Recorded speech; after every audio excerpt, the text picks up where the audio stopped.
You've been in the room. Not metaphorically, literally. You've been in the same physical space as people who control resources, make decisions, open doors. And they looked right through you. Like you were glass. You watched them light up when someone else walked in. Someone less qualified, less experienced, less prepared. And you stood there, competent and invisible, wondering what the hell you're missing. Here's what you're missing. You're still playing by rules that don't exist. You think powerful people ignore you because you're not impressive enough. So you try harder. You add another certification, another skill, another accomplishment to your resume, and you stay invisible.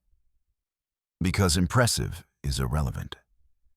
Powerful people don't scan rooms looking for the most impressive person. They scan for the most useful person. And useful is a very specific calculation that has nothing to do with your credentials. You're trying to be seen. They're trying to solve problems. And until you understand the specific problems powerful people face, the specific signals they're scanning for, the specific mistakes that make you invisible, you'll keep standing in rooms, qualified and ignored, while others with half your talent walk away with the opportunities you thought you deserved. This isn't about fairness. Fairness is a story we tell children. This is about power. And power has laws. Laws that Machiavelli understood 500 years ago. Laws that haven't changed. Laws that operate beneath every interaction, every introduction, every networking event you've ever attended. Today, you're going to learn those laws. All 13 of them. Not so you can complain about how the game is rigged, but so you can finally learn to play it. But I need to warn you. What comes next will contradict everything you've been taught about authentic connection and being yourself. It will require you to kill the part of you that thinks the world should reward merit. The world doesn't reward merit. It rewards leverage. And if you can't accept that, stop now. Go back to being invisible. At least you'll be comfortable. But if you're ready to understand why powerful people have been ignoring you, and more importantly, how to make yourself impossible to ignore, keep reading. Let's begin. Let me take you back. You're 8 years old, classroom. The teacher asks who wants to present their project first. Your hand shoots up. You're excited. You worked hard. You want to show what you built. The teacher smiles, calls on you. You present. She praises you. Wonderful work. You're so talented. Your brain floods with dopamine, oxytocin, serotonin, the whole cocktail. In that moment, your nervous system learns something catastrophic. Visibility comes from displaying competence to authority figures. Raise hand, show work, get praise, feel good. That's the loop that's destroying your adult life. Because 20 years later, you're still running that program. You walk into a room with someone powerful, and your entire operating system screams, show them how competent you are, display your value, make them see you. So you talk about your background, your achievements, your skills, your ideas. You're performing competence for an authority figure, waiting for them to smile and say, wonderful work. But they don't. They nod politely. They say, interesting. They glance at their phone, and you leave confused because you did everything right. You showed your value. You demonstrated competence. You did exactly what makes you invisible. Because here's what you don't understand. Powerful people aren't teachers. They're not sitting around waiting to discover talent and reward it with gold stars. They're buyers in a marketplace. And in a marketplace, the vendor who walks up and says, let me tell you how great my product is, gets ignored. The vendor who says, I noticed you have problem X. Here's the solution. It's already built. gets the sale. You're trying to impress. You need to be solving. The wiring in your brain, the one that learned performance of competence equals reward. That's the wiring that keeps you invisible. And until you rewire it, until you kill that 8-year-old who's still trying to get the teacher's approval, you'll keep raising your hand in rooms where nobody's calling on you. Law 1. You radiate need. They smell desperation. They can feel it the moment you approach. You need something from them. Not want. Need. Your body language changes. Your voice changes. Your eye contact becomes either too intense or too evasive. You're transmitting a frequency that screams, "I am incomplete without you." And that frequency repels power like a magnetic field repels the wrong pole. Here's what's happening in your nervous system when you approach someone powerful. Your amygdala registers a status threat. This person has resources you don't have, access you don't have, influence you don't have. Your hypothalamus triggers a stress response, not full panic, but enough to shift your physiology. Your sympathetic nervous system activates. Heart rate increases slightly. Palms might sweat. Your vocal cords tighten, raising your pitch by a half step. You're in a subtle state of threat. And in that state, you do what all threatened mammals do. You try to appease the dominant organism. You smile too much. You agree too quickly. You laugh at things that aren't funny. You offer value you haven't been asked to provide. You're performing submission. And you think this is being friendly or building rapport. It's not. It's begging. And powerful people have been begged to their entire lives. They can spot it in the first 3 seconds of an interaction. They see your need before you open your mouth, and the moment they see it, you're categorized. Not as a peer, not as someone interesting, as someone who wants something, and people who want something are expensive. They require management. They require emotional labor. They create obligation. Powerful people optimize their lives to avoid obligation to people they don't respect. So they ignore you, not consciously, instinctively, the same way you instinctively step around a puddle without thinking about it. You're just an obstacle between them and the next actually valuable interaction. How do you fix this? Not by acting confident. Confidence is a performance, and they see through performances. You fix it by actually not needing them, which means before you ever approach a powerful person, you need to have built something independently valuable. Something that's working. Something that would continue working whether they say yes or no. You need options. Real options.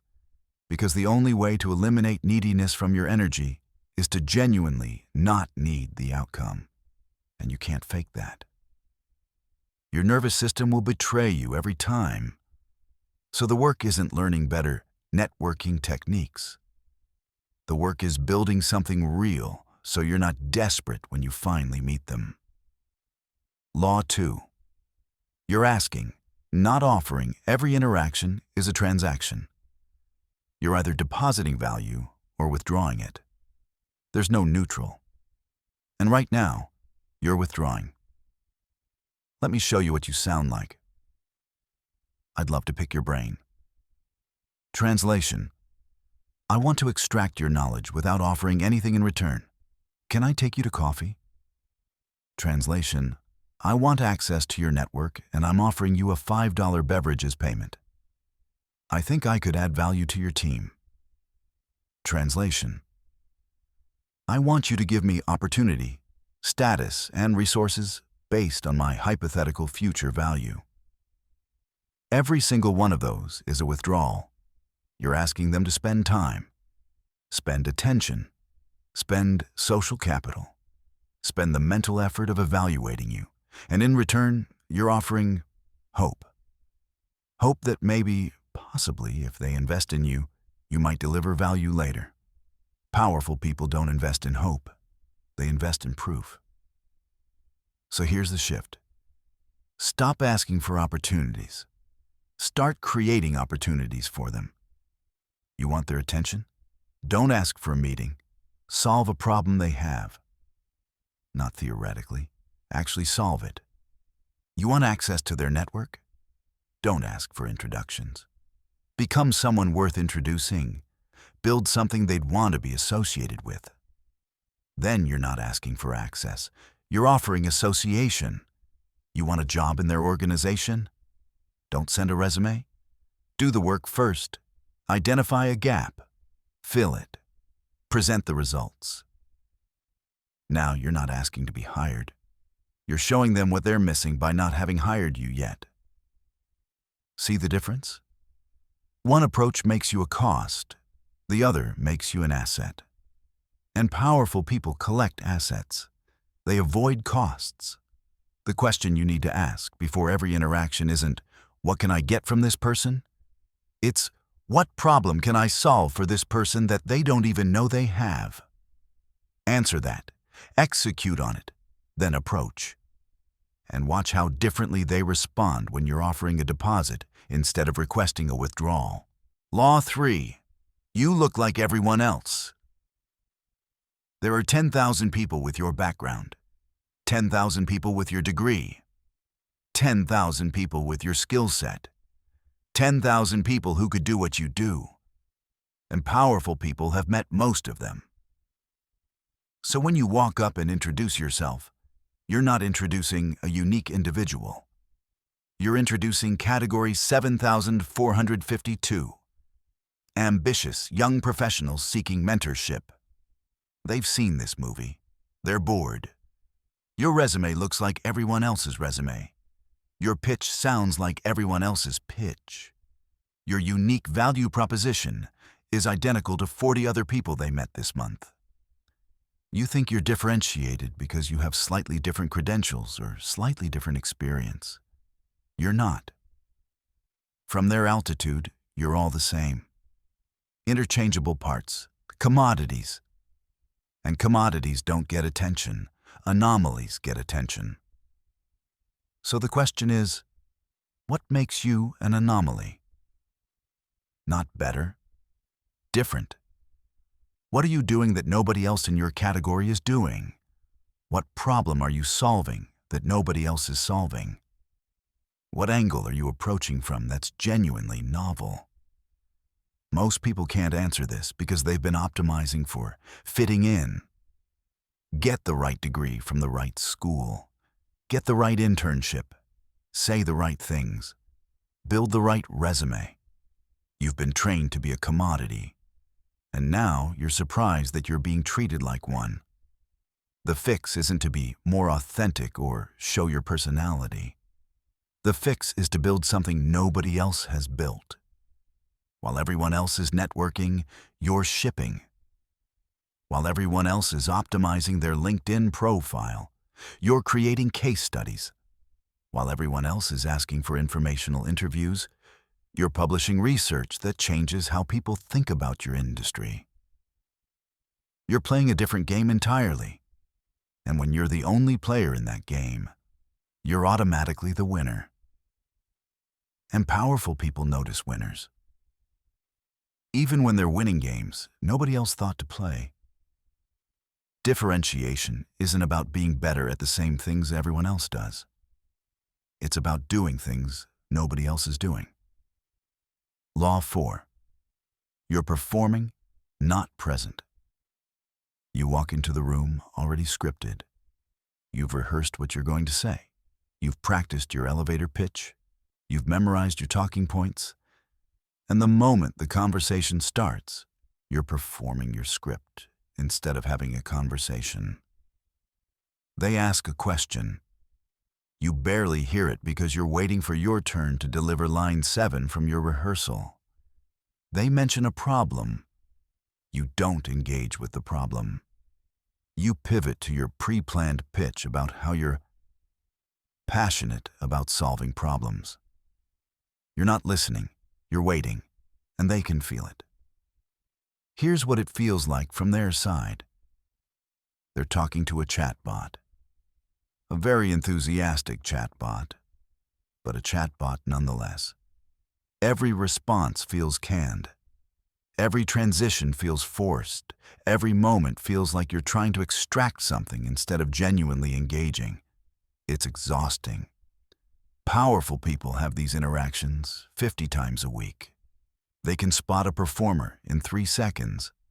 And performers get ignored because performers are all output, no input.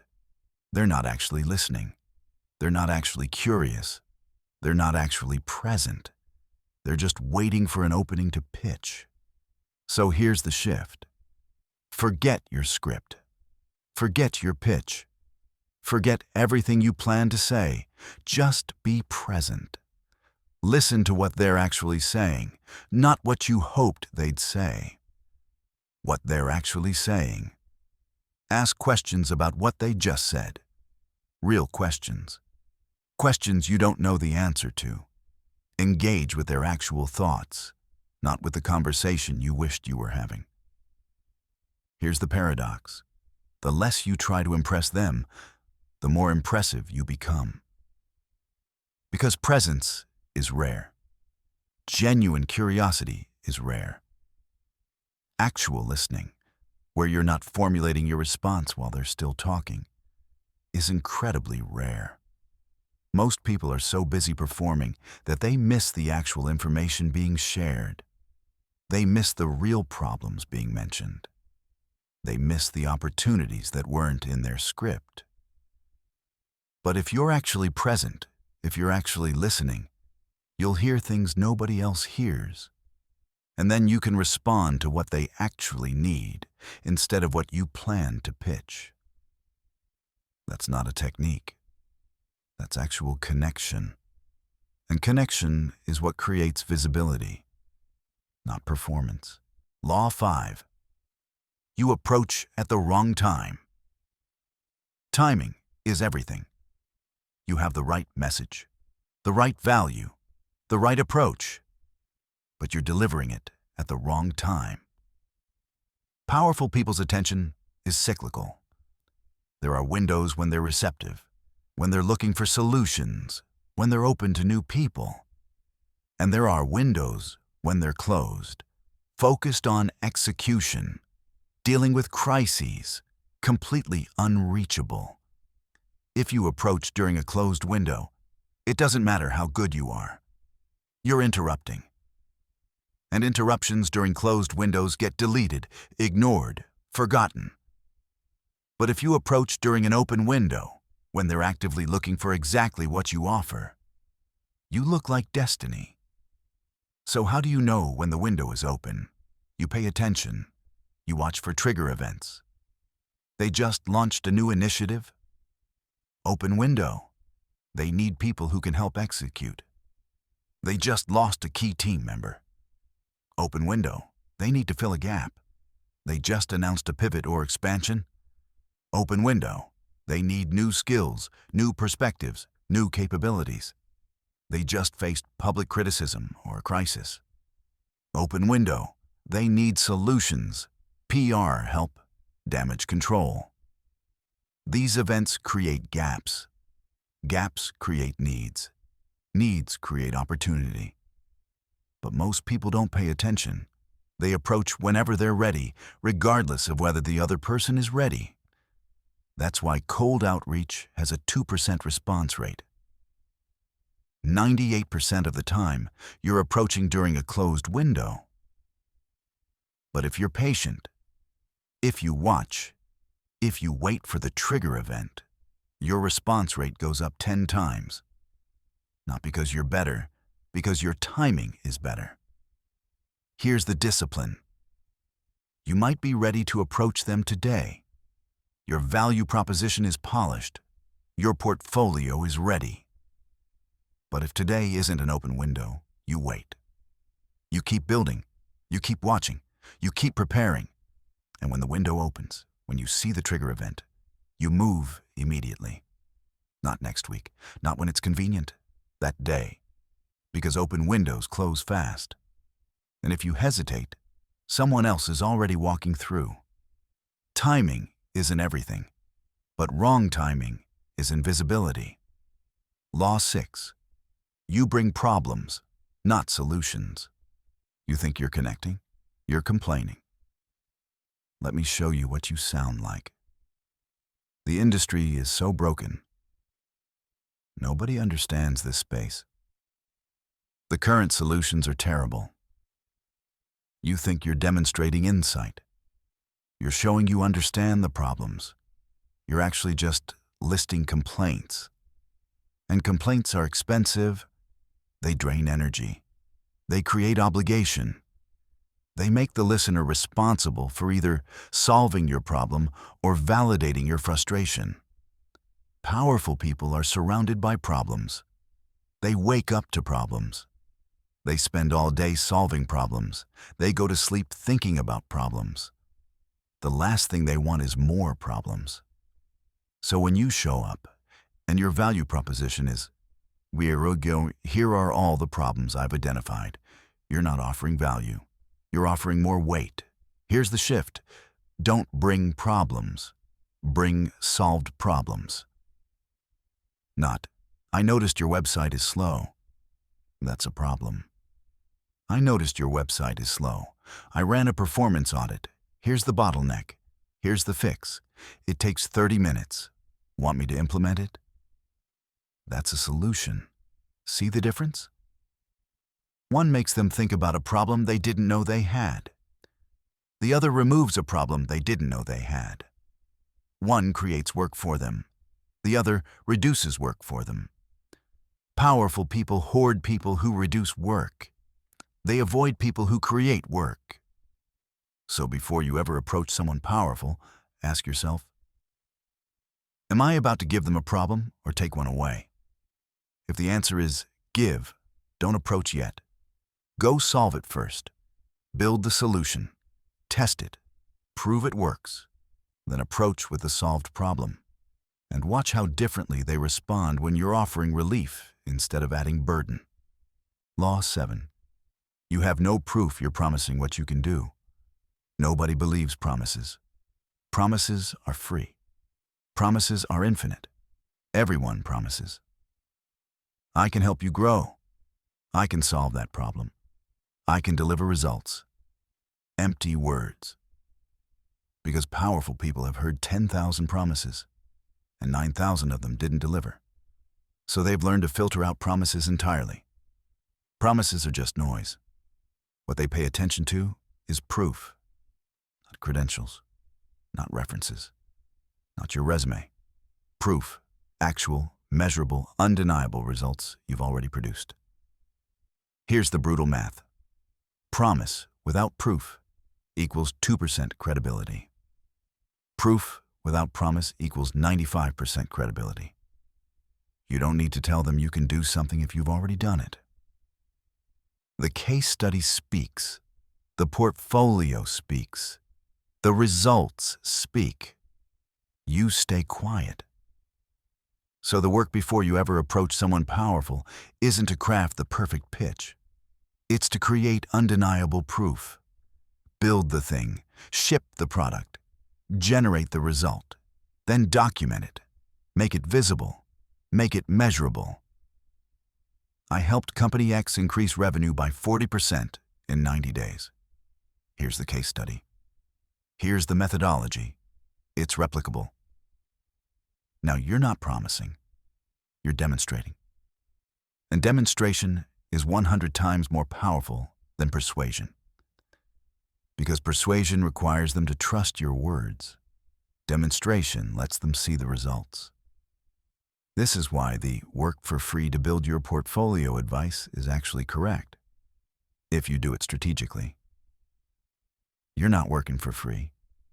You're buying proof, and proof is the most expensive, most valuable asset you can acquire. Because once you have it, you never have to ask for opportunity again. You just show the proof, and opportunities come to you. Law 8, you're trying to be liked. You want them to like you. You're friendly, Agreeable. Accommodating. You laugh at their jokes. You nod at their opinions. You mirror their energy. You think this builds rapport. It builds nothing. Because powerful people don't need more people who like them. They're surrounded by people who like them, employees who like them, vendors who like them, fans who like them. Liking is abundant. Respect is scarce. And you can't be liked and respected simultaneously when you're approaching from below. If you're trying to be liked, you're signaling, "Please accept me. Please approve of me. Please let me into your world." That's a child seeking a parent's approval. And parents don't respect children. They tolerate them. But if you're trying to be respected, you're signaling, "I'm here as an equal. I have value independent of your opinion of me. You can accept this trade or decline it." That's a peer negotiating with a peer. And peers get respect. So here's the uncomfortable truth. You might have to make them slightly uncomfortable. You might have to disagree. You might have to push back. You might have to say, "I don't think that's right." That's risk. But the alternative is being agreeable, forgettable, and invisible. Most people choose invisible because it's safe. You don't get rejected if you're just pleasant and agreeable. You also don't get remembered. Powerful people remember the person who challenged them, who said something surprising, who disagreed respectfully but firmly, not the person who smiled and nodded and agreed with everything. Because agreement is common, challenge is rare, and rare gets attention. Now, this doesn't mean being contrarian for its own sake. It doesn't mean being rude or combative. It means having a point of view and being willing to defend it, even, especially, when it contradicts theirs. Because that signals you have a spine, you have standards. You're not just trying to please them, you're trying to solve the problem correctly. And that's the energy of someone worth paying attention to. Law 9. You don't control scarce resources. Power responds to leverage. And leverage comes from controlling something scarce that others need. Right now, you don't control anything scarce. Your time isn't scarce. You're available whenever they want to meet. Your skills aren't scarce. 10,000 people can do what you do. Your access isn't scarce. You don't have relationships they can't get elsewhere. You're abundant, and abundant things are cheap. So the question is, what scarce resource can you control? This isn't about artificial scarcity. It's about becoming genuinely rare. Maybe it's a relationship. You have access to someone they can't reach, a decision maker, a key client, an influencer in a space they're trying to enter. Now you're a bridge, and bridges are infrastructure. Maybe it's a skill. You can do something that's genuinely difficult to replicate. Not just hard to find, actually hard to do. Deep technical knowledge, a creative capability, a specialized expertise that takes years to develop. Now you're a specialist, and specialists are expensive. Maybe it's information. You have intelligence about a market, a competitor, a trend that they don't have access to. Now you're a scout. And scouts are strategic assets. Whatever it is, it has to be both valuable and non-transferable. If it's valuable but easy to transfer, they'll just learn it from you and move on. If it's non-transferable but not valuable, it's just trivia. The sweet spot is, they need it, and they can only get it from you. That's leverage. And once you have leverage, you're not asking for their attention anymore. They're asking for yours. Law 10. You're pitching yourself, not the outcome. Here's what you sound like. I'm a hard worker. I'm passionate about this space.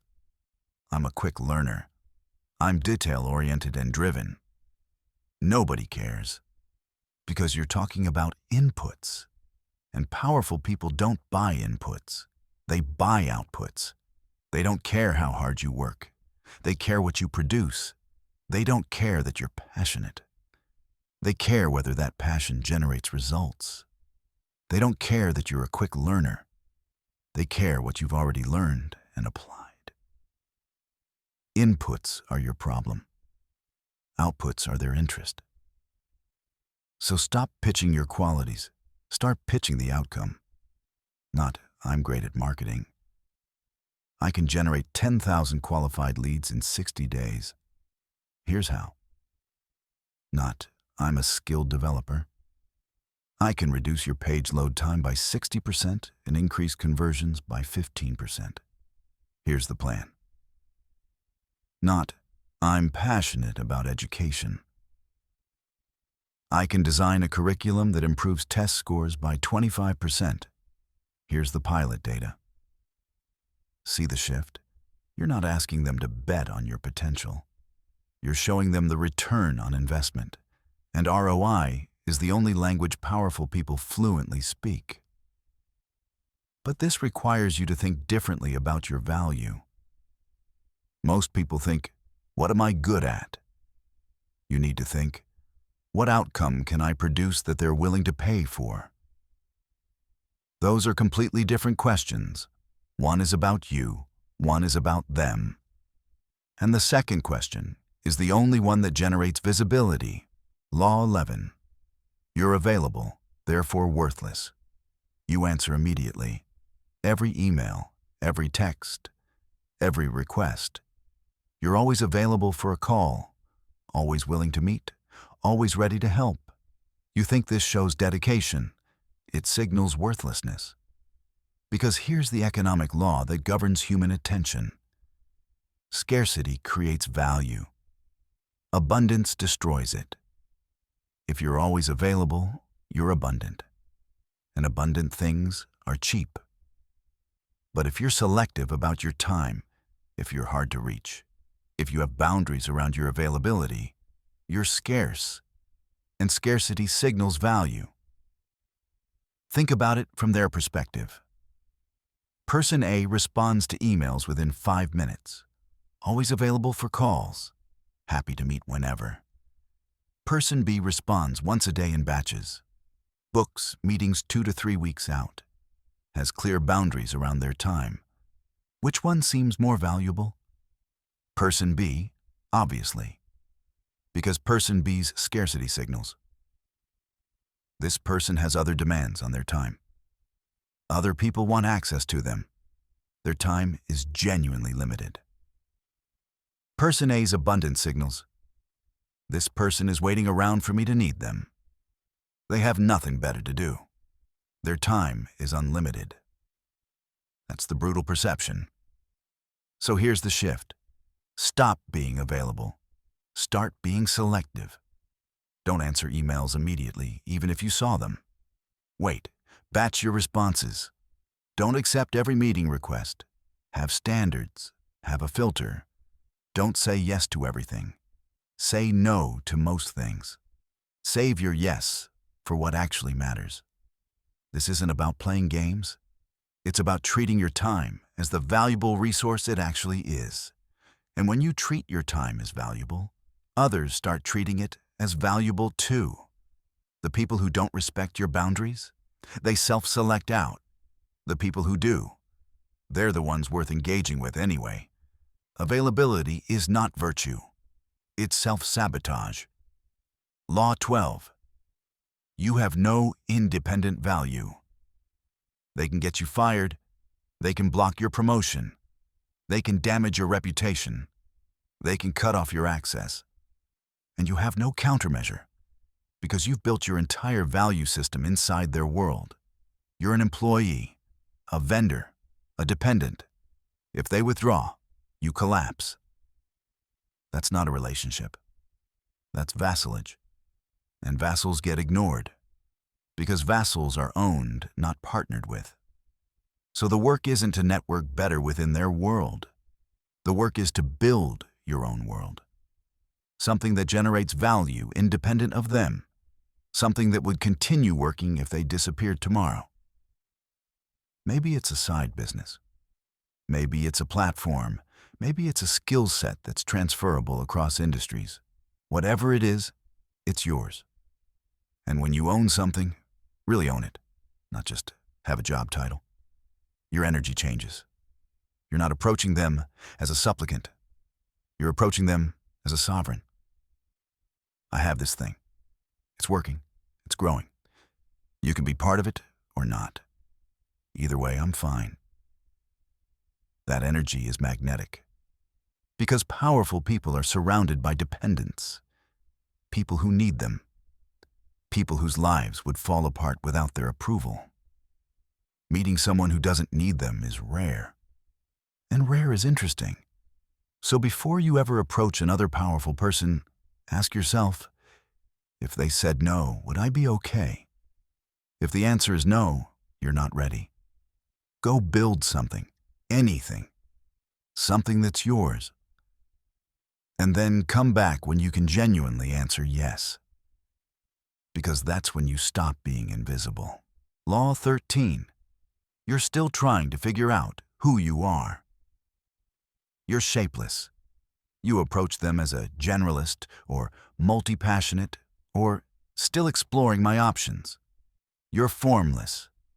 And formless is forgettable. Powerful people don't have time to help you figure yourself out. They don't have time to explore possibilities with you. They need specialists. People who are world-class at one specific thing, not good at many things, exceptional at one thing. Because exceptional is rare, and rare is valuable. But you're still trying to keep your options open, still trying to be everything to everyone, still afraid to commit to a single direction because what if you choose wrong? That fear is keeping you invisible. Because when you're everything, you're nothing. When you can do anything, you're not obviously valuable for any specific thing. And powerful people need specific solutions to specific problems. They don't need a talented generalist. They need the person who solves problem X better than anyone else alive. So here's the uncomfortable work. Choose. Choose one thing, one skill, one market, one problem, and become so good at that one thing that when anyone in your industry has that problem, your name is the first one they think of. Not one of 10 names. The name. That's positioning. And positioning is what creates visibility. Because when you're the specialist, you're not competing with 10,000 generalists. You're competing with 3 other specialists. And that's a game you can win. But you have to choose. You have to commit. You have to stop hedging. And that's terrifying. Because choosing means closing doors. It means saying no to other possibilities. But it's the only way to become visible. Because clarity is magnetic, and confusion is repellent.